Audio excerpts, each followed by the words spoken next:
In this video we will go over how to repair or reinstall Outlook. This can fix many common Outlook issues. For this example, we will be using Outlook 2019. The steps are the same for Outlook 2010 and up, including 365. Steps for other versions are linked in the description. Open the Start menu and click on the gear icon, or go to Settings.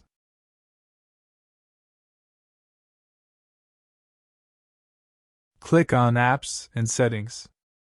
Locate Office in the list. Depending on your install, it may appear as Office then a year or as Office 365. Note how there is no Modify option for this listing. This is because there is a different listing we must use. This may be different depending on your Office version. Click Modify. It is recommended to start with a quick repair.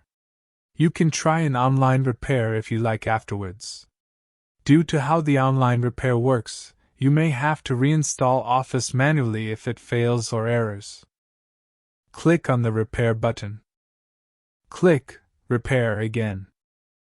Choose to close Office programs if prompted.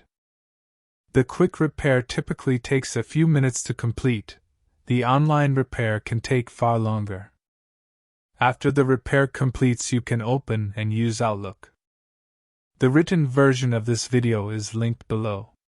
There are also steps for Outlook 2003 and 2007, as well as steps for the Microsoft Store version, which is called Centennial.